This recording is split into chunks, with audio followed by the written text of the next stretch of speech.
So we're going to sow some tomato seeds. This is a nice basic seed to get started. They're good to get doing now, and they're a great way of doing them from seed.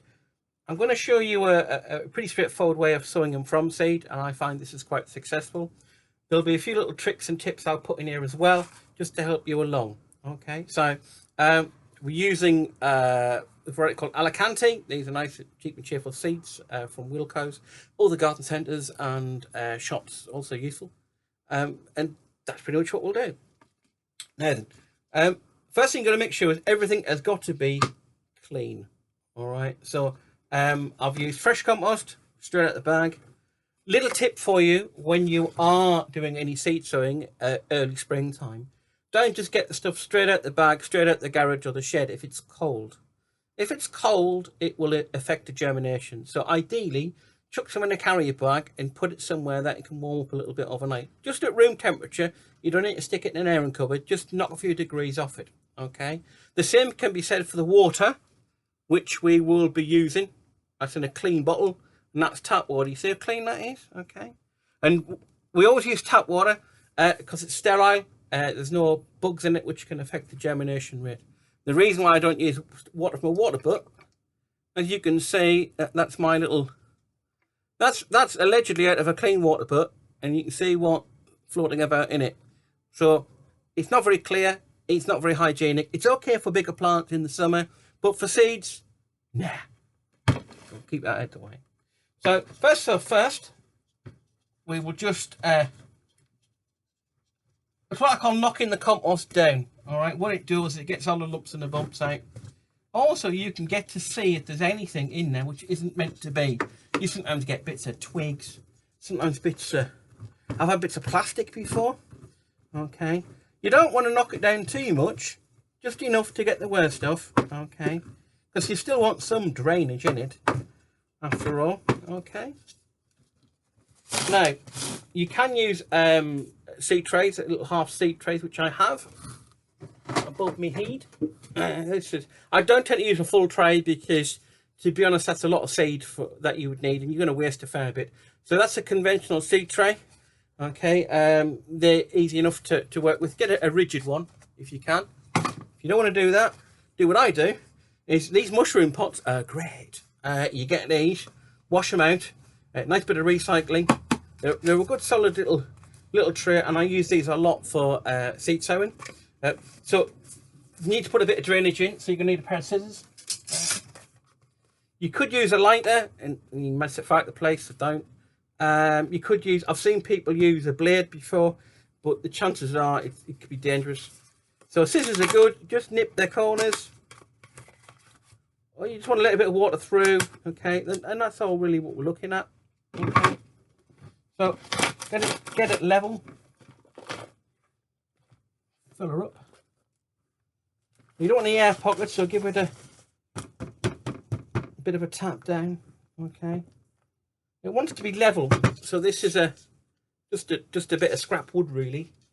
And what that does, like you were sawing a bit of wood, and it's called striking off. And you strike it off so it's level. Okay, and you do get the odd crouton in there. No problem. We just put a bit more extra in like that. Okay. It's important that you're working on a level surface. Okay. So you've got two ways now. It needs to be slightly firmer for the seed to have a good seed bed on. So I've made a little, it's called a press board. So I've made a sim. It's just slightly smaller than the top. And you just push it down. It's roughly level. I'd say it's only a thin bit of plywood. You could, if you wanted to, just use another tray on the top and push down on that to get it reasonably level. Okay, just enough just to get a bit of a level surface. Now, what we can do, you will notice when you get seeds, you can use seeds from last year, but they may not germinate as well. Okay, so new seeds are always better. Okay, usually it comes in a foil pack, and if it's in a foil pack, that's hermetically sealed, so it's not going to really deteriorate. Okay. But open seeds, by the way, the record is held by tomatoes. Somebody got a pack of Carter seeds, circa, I think, 1930, 9. And they found them and they set them about 10 years ago. This is when I saw the article. And there's still a fair few germinated. So you can't really go wrong with tomatoes. They're pretty good. So we can either go just shake them across the top, which, yeah, it's fine. It's not very precise though. Modern seeds are great because you'll get loads. If you sow 10, you'll get 10. So the problem is the temptation is to sow all of them. And if you're not careful, I mean, there's probably about 50 in here. Well, I can't eat 50 plants worth of tomatoes. So the thing to do is a bit of precision engineering. And this is where your craft skills come in handy. Right, so I'm going to use a seed sower, which is from a plastic milk carton. Okay, so you get one of them and you cut it off the end, so so it makes like a scoop. All right, so the idea is then you can put your seeds in there. You're not touching the seeds in any way, shape or form. Sometimes seeds can be treated. Also, some people are allergic to seeds. If you're sowing chili seeds with bare hands, you'll be sorry if you're not careful. So it's a good idea try not to handle the seeds. Okay. Some people used to use an old envelope, which is fine. I use one of these mainly because you can wash it out when you're done. You can also see the seeds very easily if you want to get started. Okay. So to put the seeds in here, what I'll do is I'm going to make just little ridges in here, and I'll go 1, 2, 3. By putting little ridges, it makes like a little V, and the seeds will just fall in the center of that V, and it makes life a little easier when you're seed sowing. Okay. So the other thing with the seed sower is if the foam goes or something, your seeds will stay in there and they're fine. So put some in here. We're never going to use all of them, right? So put some in there. Seal it back up. Just put it out there. Okay. Now you can use anything really to do your seed sowing. The pencil will do. Okay. And what you're trying to do is you're going to try and guide the seeds. You can see the ridge there, and you just guide it in. You see, if you've got fingers like me and they're a bit stiff and they're not working very well, that's an easy way to do it. You know, even the rubber end works quite well. I just do now they want to be about just a couple of centimetres apart. Thumb width works, you know, thumb width will work quite well. Now the reason this works quite well also is with that there. I could put, because there's 3 rows, I could use 3 varieties of tomatoes, put a label on each one, and save a bit of compost. So that could be Alicante, that could be Sun Gold, and that could be Moneymaker. Okay. Try not to mix the things up. See, it's no good just trying to, I'll do a row of tomatoes and a row of chilies and a row of something else. Because the chances are they'll germinate at different times. But this way works quite well. Okay. Quite good. This is good for kind of, I think they call it mindfulness. If you're heading in the right place, it ain't gonna work. You need to kind of take a deep breath, okay, and keep out of your own way, really. So just doing this, okay. So it's a bit of patience, really. Well, like I said, if you've got all the seeds there, you can see what you've got. If they're in your hand, the problem is if they're in your hand, they stick to your hand. And they'll go everywhere, and it's again, you don't really know what the effect will be. So I just do it this way. I just find it easier to see them. I've been doing Excel spreadsheets this afternoon, so I just needed something a bit different to do. You know, when I was a kid, Excel was a brand of crisps. So like, yeah. So this is my this is what I do to relax. It just stops me from losing the plot a little bit. But it's good because I like the tomatoes we do. I like to grow my own stuff. There's no quite like it. It's quite a I mean, I've been doing this kind of thing since I was about 15. But I tell you what, you know, there's no quite like the buzz of eating your own gear. Nothing like it at all. So, like, you could do the same as this, and you could sort of show me. You could send us the results, you know. So that there is you finish article like that. And the other reason you can do that is you give it a tap, right, like that. And then if you undo the top, your seeds are in there, you see? And I can then put them back in the packet. See? This is not my idea, by the way. I'd love to pinch credit for that, but it's not. It was my next door neighbour, who's now a sprightly 90-year-old, and he was doing this because he's got arthritis and he can't handle the seeds very well. And I saw that a couple of years ago, and I thought, you know what, a great idea. So put that one in there. I don't want to waste it. So that works quite well. So we've now got all my seeds in a neat little row like that. Now the thing is, if you see, you just leave your seeds on the top, the problem is they can dry out.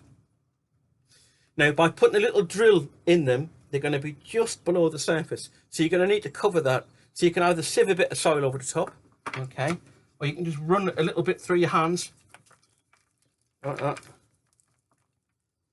All right, just so you can't see them. Once you can't see them, you're about right. Now don't worry, because they say, well, that's fairly uneven. That's what your stick's for. So what you now do is you gently, right, and what that will do is it will evenly distribute the soil across the top. Sorry, compost. You'll tell if you're doing it right, because the compost kind of rolls. If you just push it across, you drag all the seeds out, which isn't what you want. If you do it this way, it works rather well. I'm kind of working a bit wrong-handed here, so I can show you. No, if you think, well, there's a bit of a gap, I've missed some. That's all right. Look at that. Okay. Now, and finally, what you want to do is just give it a little. Put the board back on the top or your tray. Just give it a little bit of a dab, like that, yeah. And what that does, it just keys the compost on top of the seeds. All right. So now when it comes to what I would do now is, most importantly, label it. All right. So when you label, I use a peg. The reason I use a peg is you can write on them. They're readily available. It clips on the side of the pot so you can't lose it. And you can recycle them. So all you got to do is, if you need to use it again, a bit of sandpaper or something, you know, and that's just the job. So I'll write on here, tomato. Okay, I'll put A for Alicante. You can put the full name on if you want. But I'll know if it's A. And you put today's date on it. It's always best practice to do that. February 21, right? And I always put the initials on it, because then I know it were me. I've got tomato on there. Pencil works as well as anything because it sticks. It's more environmentally friendly than a label pen, marker pen. Marker pens work well; they're okay, but they do fade. But a pencil, can't go wrong. You can always sharpen it up when you're done. Not a problem.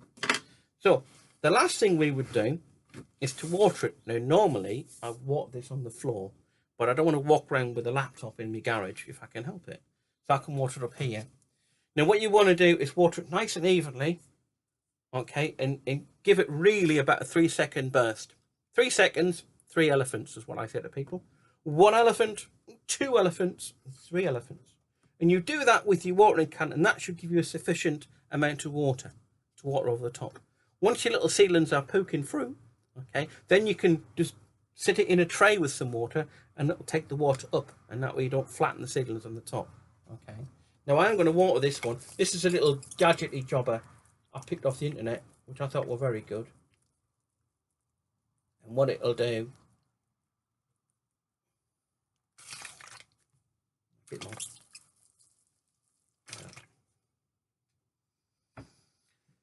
So what to do now with it is we can, if that was a propagator, I have got a proper electric propagator I can put it in. There's nothing stopping you from just, this is a fairly clear plastic one. Even if it's a little bit translucent, work just as well. All right. And then that would sit on a, if you want to sit that on a window ledge with good light, all right, If it's bright hot sunlight, you have to be careful, especially on a hot sunny day. It might get a little warm, so you have to move it. Our propagator is better if you can get electric one, because it's got a little bit of heat at the bottom, and it's bottom heat. Okay, you really want to keep an eye on it. Check it every few days. Okay, I would expect to see anything movement in a couple of weeks, really, week or so, a couple of weeks, depending on how warm it is. Okay, so on a warmer day when they start to poke through, you can just leave that off a bit just to get some fresh air into it. Okay, if the seedlings, once the seedlings get a couple of inches high, then they're ready to transplant into their little pots. Okay, it doesn't want to be too hot, otherwise they'll just come up and they look like bean sprouts. All right, so the main thing is just have a little faith. Okay, just if you sow that many, you'll get something. Promise you. Even if you just get half a dozen, that's all you're going to need. Okay, when you pot them on, pot on the strongest plants, and they'll be easy to pot on because they'll come up in a row, so they'll be easy to prick out. Now hopefully when these are grown up a bit bigger, I can show you how to prick them out. All right, so the main thing is just don't let it dry out too much. Okay, don't have to drown it. Simple rule of thumb is that when I touch the top there, if the compost sticks to your finger, there's plenty of water in there, leave it be. You also see the colour change on the top slightly. If it gets slightly lighter in colour, you can give it a little bit of water, all right, until they start to come through. Okay, so that is essentially the easiest way to do seeds. All right, always try and keep your seeds back in the original container or in a full pack. All right, I put them in a tin box because I had them in a plastic tray one year, and the mice helped themselves because they ate through the tray.